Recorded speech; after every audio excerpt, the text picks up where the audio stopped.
Hello everyone, চলে এসেছি নতুন একটা ভিডিও নিয়ে।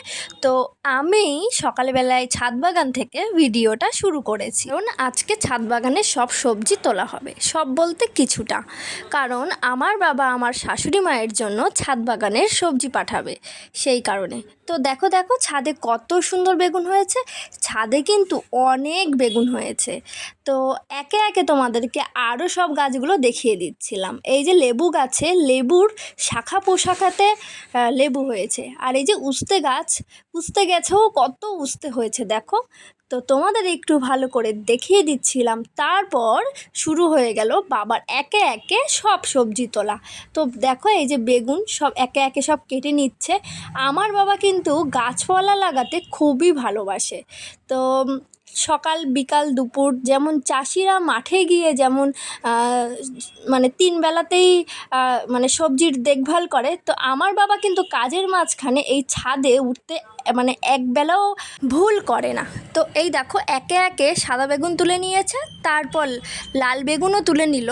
তো এই যে আমাদের ফুটি গাছ, তোমরা কে কী বলো এটাকে, অনেকে এটাকে বাঙি বলে। তো বাঙিও তুলে নিয়েছে, তারপর উস্তে তুলে নিয়েছে, তারপর লেবু ছেঁড়া শুরু করেছে, তো লেবুও তুলে নিয়েছে। তারপর একে একে সব সবজি মায়ের আঁচলে দিয়ে দিয়েছে। তো তারপর আমার মা আনন্দে কি বলছে দেখো। বাগানের সবজি আমার বিয়ায় আর আমার বিয়ান খাবে। ছাদ বাগানের তো সবজি তোলা হলো, এবার নিচে এসে আমি সকালের চা বসিয়ে দিয়েছি। চা খেতে খেতে ফোন আসলো আজকে আর যাওয়া হবে না। তো মা বাবার খুবই মন খারাপ হয়ে গেছিলো সেদিন।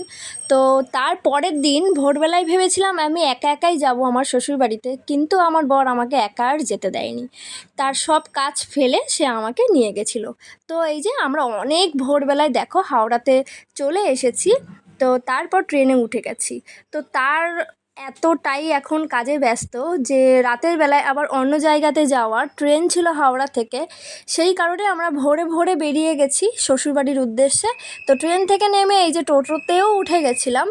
তো বাড়িতে গিয়ে আর বেশিক্ষণ সময় কাটাতে পারিনি, কারণ বিকাল 3টার মধ্যে আমাদের আবার বেরোনোর কথা ছিল। তো তারপর বাড়িতে গিয়ে তো বেশ ভালোই লাগছিল। এই যে ফুল গাছ দেখছো, গোলাপ ফুল আমার বরের লাগানো। তারপর ঘরে এসে দেখছি আমার পিসি শাশুড়ির আচারের খাতা, আর আচারের খাতা দেখে আমি ছবি ভিডিও সব তুলে নিয়েছি, কারণ এইগুলো আমি বানাবো। আচারের খাতা তো চুরি করে ফেলেছি, এবার চলে এসেছি আমার শ্বশুরের বাগানে। তো আমার শ্বশুর দেখো এখানটায় চারিপাশ ঘিরে দিয়ে কত সুন্দর গাছ লাগিয়েছে, মানে সবজি গাছ আর কি, তাই তোমাদেরকে একটু দেখিয়ে দিচ্ছিলাম। আর এই দেখো ঘরের সামনে জবা সুন্দরীরা কত সুন্দর ফুল ফুটে আছে। তো তারপর আমি একটু ঘোরাঘুরি করে নিজেকেও একটু দেখিয়ে দিচ্ছিলাম, আর সেদিন খুব বৃষ্টি হচ্ছিল। তারপর এই দেখো, তারপর এই যে ঘরে এসে দেখি এনাকে ইনি শ্বশুরবাড়িতে আসবে বলে শ্বশুরের জন্য আনারস তুলে ফেলেছে। তারপর দুপুরে খাওয়া দাওয়া করে একটু রেস্ট নিয়ে এই যে আমরা দুজনে বেরিয়ে পড়েছি, স্টেশনে চলে এসেছি। আর ও তো ফোনে টিকিট কাটছে, তারপর একটু রিলস বানাচ্ছিলাম দুজনে মিলে। তো এই যে আমার শ্বশুরবাড়ির স্টেশন তোমাদেরকে একটু দেখিয়ে দিলাম। তো দেখানোর পরে এই যে ট্রেনের অ্যানাউন্সমেন্ট হয়ে গেছে, আমরা দুজনেই বাড়ি চলে এসেছি। দুজনে না, সরি, ও আবার হাওড়া থেকে গয়াতে গিয়েছিল, আর আমি একা একা বাড়ি এসেছি। তো আমার ভিডিও তোমাদের কেমন লাগলো তোমরা অবশ্যই জানিও। টাটা, থ্যাঙ্কস ফর ওয়াচিং, ভালো থেকো, সুস্থ থেকো সবাই।